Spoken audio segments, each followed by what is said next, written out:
President Emmanuel Macron accepted the resignation of Prime Minister Gabriel Attal and his cabinet on July 16th. Macron's office confirmed that Attal and other ministers would continue in their roles temporarily, handling current affairs until a new government is formed. However, no specific timeline has been provided for the appointment of a new Prime Minister. The political paralysis in France follows the recent National Assembly elections, which resulted in a fragmented legislature with no single party or coalition achieving a majority. The New Popular Front, NPF, a coalition of leftist parties, emerged as the largest group but fell short of an outright majority.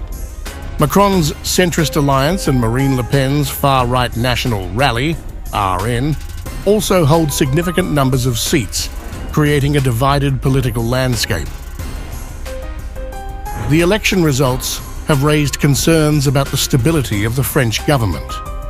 Macron, who called for the snap elections, managed to prevent a complete defeat, but saw his centrist coalition lose over 30% of its seats.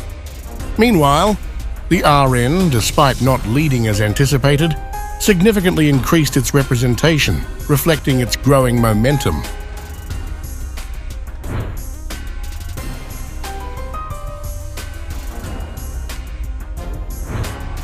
The immediate consequence of the election is a weakened French leadership, which could impact the European Union's foreign and security policies.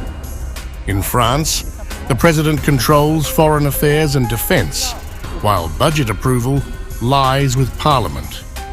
This division of power may result in significant constraints on Macron's policy initiatives, especially concerning NATO commitments and the stance on Ukraine. The leftist coalition, now the dominant force in the lower house, includes parties historically skeptical of NATO. Among them is the radical leftist La France Insoumise, France Unbowed, whose founder, Jean-Luc Mélenchon, has called for France to withdraw from NATO. The Communist Party, part of the coalition, has also advocated for NATO's dismantling. Similarly, the far-right RN views NATO as US-dominated and has previously proposed withdrawing from its integrated military command. These political dynamics could affect Europe's support for Ukraine.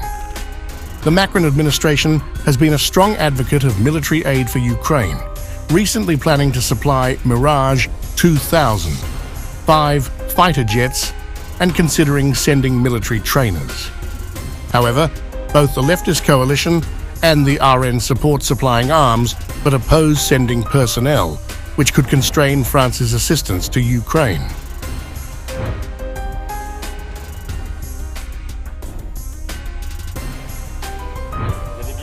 The political shift in France has significant implications beyond Europe. Countries in the Indo-Pacific region, including Japan, Australia, and South Korea, have aligned with NATO to counter threats from China and Russia. A weakened NATO could disrupt their security strategies. If European support for Ukraine falters, it may embolden adversaries like North Korea, which has been deepening its military cooperation with Russia.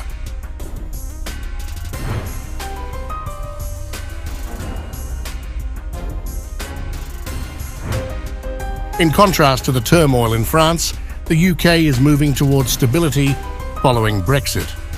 The centre-left Labour Party's decisive victory in the July 4th general election has established a strong government.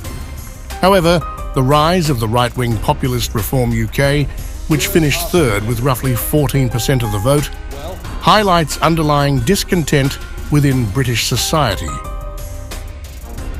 This trend is not isolated to the UK.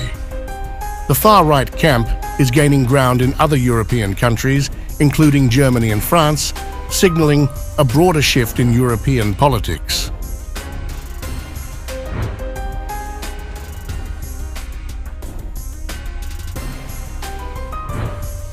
Amidst the political turbulence, President Macron may find respite in the upcoming Olympic Games in Paris. The Games, set to begin on July 26th, present a significant logistical challenge, but also an opportunity for Macron to regain political momentum. With around 10,500 athletes and 15 million tourists expected, the event's success could help Macron turn the page on recent setbacks and strengthen his position. As France navigates this period of political instability, the international community will be watching closely, particularly the implications for European unity and global security partnerships.